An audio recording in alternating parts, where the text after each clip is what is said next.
Hey friends, welcome back to the channel. As you can see right behind me, I'm working on a video project to upload to YouTube. And maybe you're like me, or maybe you want to share your action camera video to Instagram or other social media, and you're not sure how long it's going to take or any of the steps that go into that process. Well, in today's video, I'm going to talk about the behind the scenes of what goes into making a video. So let's get started.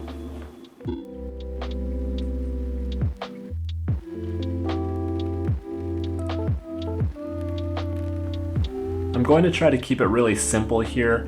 Now, you might not have a GoPro, you might have a DSLR or a mirrorless camera like I'm using right there. And it doesn't really matter what you're using. It's going to be the same process for the most part if you want to make something really simple. And that's what I'm going to try to cover today. I don't want to go into too much of a complicated discussion on this. I'm going to give you an example of like a 30-second to 1-minute clip and show you how long that takes. And then I'll discuss different increments of video production and all the aspects that go into it, just to try to make an all-encompassing video on this. I know that it might be interesting to some of you because you might be looking to share some videos just on social media like Facebook or Instagram, or maybe you want to start a YouTube channel. This will give you some insight. Now, I'm not a professional at this. I've just been doing it for a really long time in completely different areas of video production. So I have some ideas on how long it's going to take, and I could give you some insight, and that's what we're going to do in this video. So let's get right into it. I'll show you that sample video project, and then we'll talk about how long it took and all those good things. So yeah, let's go.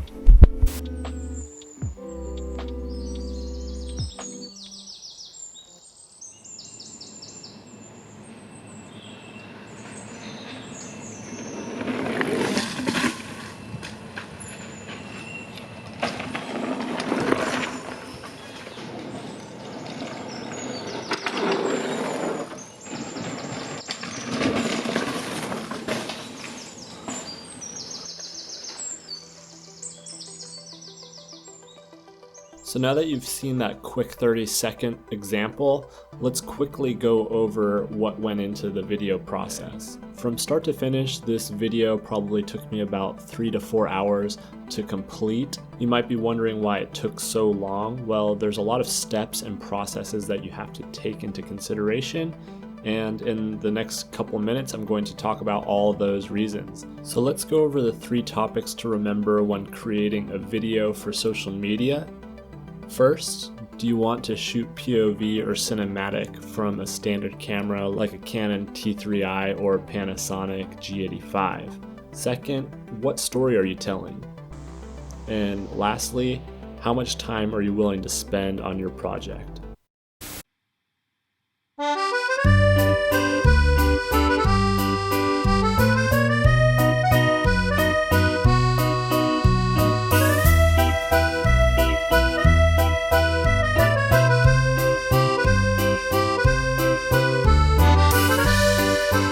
POV is pretty easy because you don't need fancy cameras or a helper to get you footage. No relying on anyone but yourself. A good way to do this YouTube thing is have a partner in crime who could film you, and that's Cammy. But if you could figure somebody else out or have a friend to do it, that's really beneficial. You could always do it yourself, but I feel like if you're shooting an edit that you want some actual diversity and some motion capture, then having somebody else film it off of a locked tripod is very beneficial. So remember this because it will tie into our next topic. The trade-off of using a GoPro is a less dynamic video. Look at these 2 clips. Personally, I like the third-person view and watching a subject move through the frame. With a GoPro, you only get first-person viewing, and a lot of the trail features are not seen, especially with the correct proportion. Doesn't mean you can't use the GoPro off of your body, but still a regular DSLR or mirrorless camera is going to get more dynamic range when filming off body shots. But that really doesn't mean that you should be afraid to use the GoPro off your body. I do it all the time because it's a lot more convenient than bringing a big camera to the trail.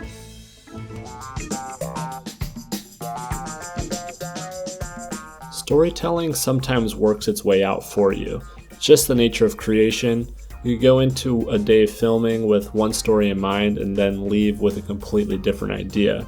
That aside, it's really important to have a grasp of what you're trying to share, but it's a lot more simple than you might think.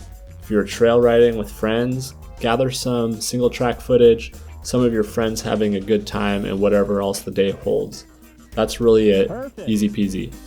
Yes. If you're trying to make a more complicated story of your journey to ride Whistler, it might take some more time, writing, and shot lists. Just remember, the longer and more detailed you want the video, the more writing and work it'll take.